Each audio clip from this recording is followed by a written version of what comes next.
Before we continue with the rest of the video, we could use your help. Click that like button to help spread the word about Watchjojo, and also be sure to subscribe and click the notification bell so you don't miss our future videos. 8 mistakes fans missed in the Captain America movies.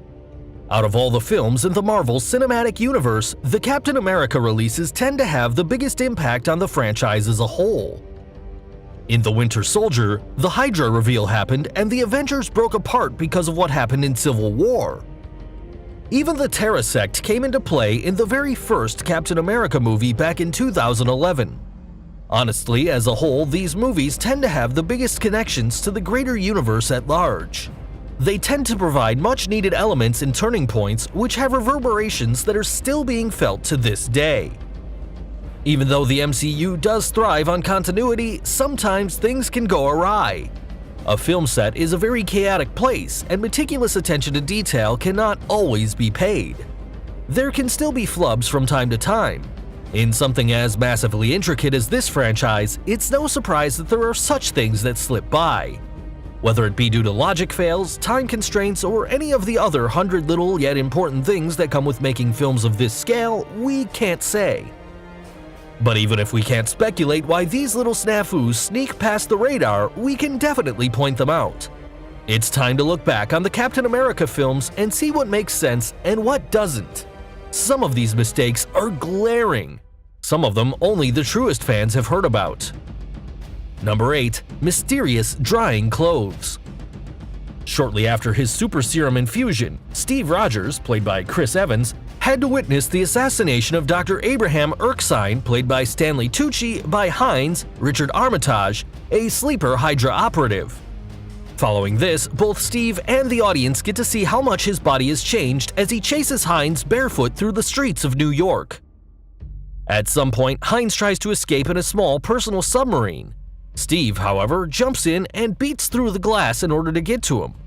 Now, obviously, they come out of the water wet. This is how the world tends to work, after all. In the next cut, however, their hair is wet, but both are substantially drier than they should have been. Number 7. Steve forgot his cover in the first Avenger. Military protocol is something that has to be followed stringently. Director Joe Johnston and the production team behind Captain America: The First Avenger must really be commended on their attention to detail.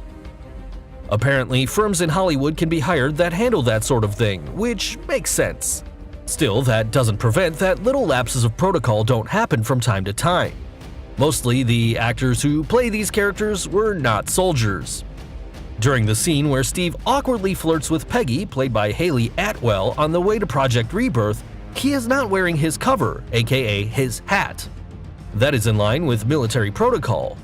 What isn't, however, is when Steve doesn't put on his cover again until they're inside the Strategic Science Reserve building. Number 6. Wrong flag in Civil War flashback. This may be for the sharper-eyed fans who appreciate historical continuity in films. Still, it's a pretty big deal all around. The 1991 flashbacks in Captain America: Civil War definitely set up the rest of the film in big ways. It shows the brutal treatment that Bucky Barnes, played by Sebastian Stan, suffered while under mind control. Plus, it's also a nice nod to his comic origins where he spent time under Russian control. As these flashbacks took place in 1991, the important thing to look at is the flags that the soldiers are wearing. These flags are modern-day Russia Federation flags, not for the USSR or Soviet Union. Yet, the USSR fell in December 1991, but that doesn't mean the new flags would have been commissioned that fast. Number 5. T'Chaka's pulse.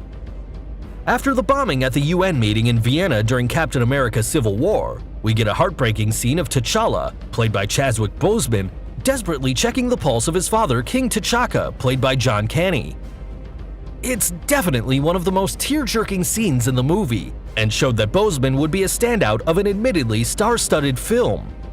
Here's the thing though, the way T'Challa checked T'Chaka's pulse wasn't right. He checked it by using his thumb. As anyone with basic first aid training will tell you, you can't check a pulse with your thumb. Why? Your thumb has its own pulse, which can interfere with your reading. You need to use your other fingers to feel for a pulse. Number 4. Steve's changing clearance level. S.H.I.E.L.D. is pretty much an organization that thrives on protocol. Sure, this was before it was revealed that there was a Hydra infestation and a massive overhaul had to happen. Still, the point stands, there were clearance levels and no one really knew who knew what. It was even a joke in the pilot episode of Agents of S.H.I.E.L.D. You'd think that the Hydra operative who turned down a Nobel Peace Prize and became the Secretary of State would know two Avengers clearance levels. Earlier in the film, Nick Fury, played by Samuel L. Jackson, had to use an override as Steve Rogers only had a level 8 security clearance. Later in The Winter Soldier, Alexander Pierce, played by Robert Redford, mentioned that he had a level 6 clearance. Number 3. Super Serum Pants.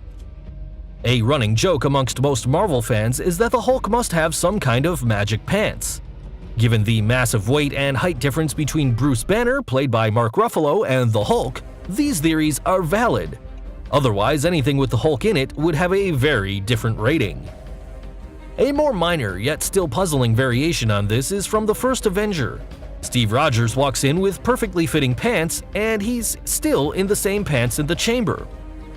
Despite a sizable height and weight difference between his pre- and post-serum selves, he comes out of the chamber with the pants still fitting perfectly.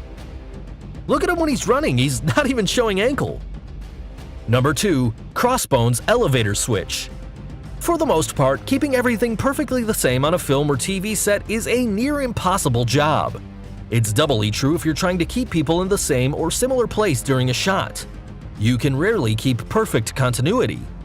One instance of this comes from The Winter Soldier.